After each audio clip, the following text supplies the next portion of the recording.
Welcome to today's Explainer. We're jumping straight into a brilliant lecture by Dr. David Bauer on the book of James, specifically chapter 2, verses 1 through 7.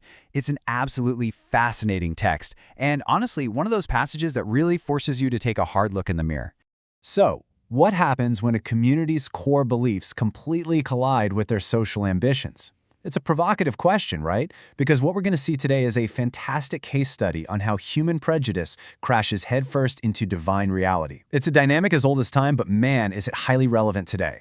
What actually happens when we claim to hold a transcendent faith, but we let our social climbing and worldly calculations call the shots?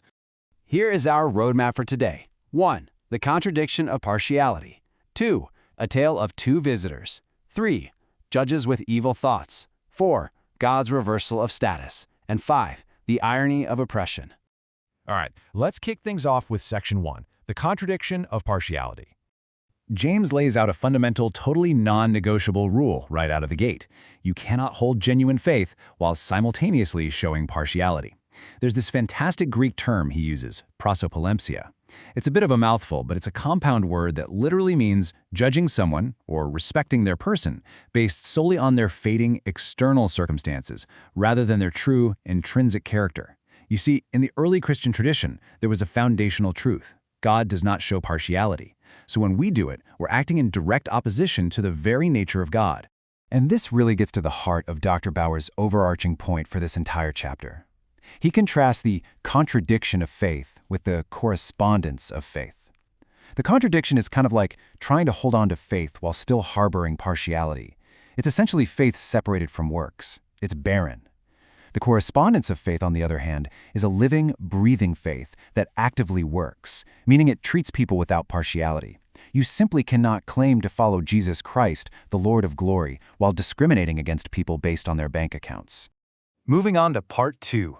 A tale of two visitors. James builds this highly stylized hypothetical scenario to quite brilliantly trap his audience. Picture this. You're at a worship service. Two people walk in. Notice how James doesn't give us their backstories or talk about their character. He focuses entirely on their outward superficial appearances. First, we have a wealthy visitor, dripping in gold rings and bright, radiant clothing. The Greek word here is lampros. Then, a poor visitor walks in wearing shabby, dirty clothes. James uses these extreme caricatures to highlight the absolute absurdity of judging by appearances, the exact things that rust and fade away anyway. Dr. Bauer actually shares a great story about one of his former professors, Dr. Robert Traina, who had come to teach this exact passage dressed in filthy rags. He did it just to expose how differently his own students treated him based on his appearance. What's absolutely crucial here is how James maps out the exact anatomy of a sin. It's a step-by-step progression. Step 1, it starts with an internal attitude. You look with favor upon the rich. Step 2, it becomes an external action through the misuse of the tongue, where you choose to speak to the wealthy person first. And step 3, it culminates in submitting to a worldly class distinction by actually enforcing physical separation. Just listen to the painfully revealing tone of the speech here. The congregation practically trips over themselves fawning over the wealthy visitor, with polite little invitations, "Have a seat here, please." But then they issue these rude, dismissive commands to the poor man, "Stand there or sit at my feet." They're making a profound, undeniable personal commitment to a totally skewed system of values. The big takeaway here is the spatial storytelling James is using. The congregation is using physical distance, standing far away or sitting low on the ground, to create relational distance. By telling the poor man to stand or sit at their feet, they are assigning him the literal posture of a slave. Think about that. These relatively poor Christians are trying to play master, exalting themselves over someone even poorer than they are. That brings us to section 3, judges with evil thoughts. James doesn't just treat this as a social faux pas, he diagnoses it as a full-blown spiritual crisis.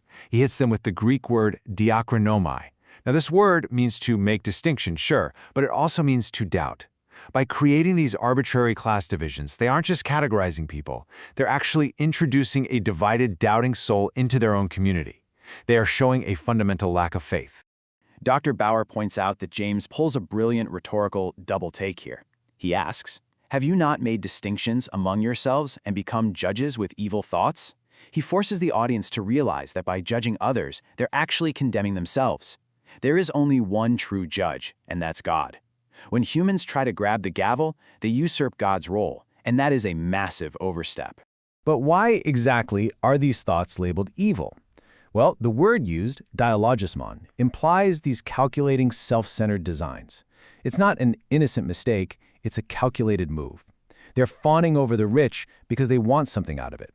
They're willingly submitting to a system of worldly patronage, choosing personal financial gain over God's perspective.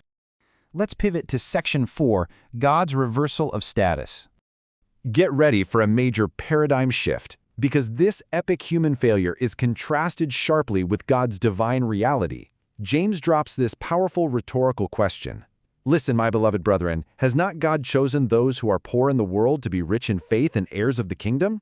By phrasing it as a question, James is basically saying, come on, you already know this. Their actions in the assembly are in direct, blatant rebellion against a truth they've already been taught about God's established order. Now we have to understand exactly why God makes this choice. God doesn't show partiality just because someone is poor. Rather, he prefers the condition of poverty for a few key reasons. Testamentally speaking, the Old Testament consistently shows God defending those with no earthly advocate. Christologically, Jesus constantly prioritized the poor during his ministry. Experientially, the early church was actually made up of the poor. But intrinsically, a lack of wealth strips away all that worldly security. It leaves believers uniquely positioned to depend entirely on God, which allows them to become truly rich in faith. So the contrast here is just breathtaking. Think about it. God treats the poor as literal royalty, heirs to an eternal kingdom. The church, however, is treating them like common slaves. Christian ethics demands the imitation of God. If God honors the poor, the church absolutely must honor the poor. By dishonoring them, the congregation is utterly failing to reflect the very God they claim to worship. And finally, Section 5, the irony of oppression. Here, James drops an incredibly biting, narrative twist that brings the whole argument crashing down on his audience's heads. He practically grabs them by the collar and forces them to look at who they are actually fawning over. He lists the actions of this wealthy class. They use their economic power to oppress and exploit the community. The Greek word helko means they literally drag believers into court by force, using the legal system as a weapon against them. And worst of all, they actively blaspheme the honorable name of Christ. The sheer absurdity of their prejudice is stunning. It's a desperate illusion versus a harsh reality.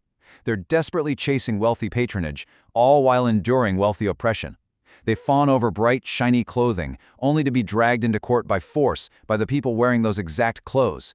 They seek worldly status, and in doing so, they align themselves with the very people who blaspheme the Christ they worship. Dr. Bauer explains that by siding with these wealthy oppressors, the congregation isn't just making a social mistake. Actually, it's way worse. They're actively contradicting their own baptism. By honoring those who blaspheme the name of Jesus, the very name invoked over them when they were baptized, they are betraying the essence of their entire faith. It just proves that their so-called faith is completely disconnected from reality. I'll leave you with this final provocative thought to chew on. James makes it crystal clear you literally cannot separate what you believe from how you behave. So, if faith without works is truly dead, how does our treatment of the most vulnerable people in our society reflect the true living reality of what we claim to believe?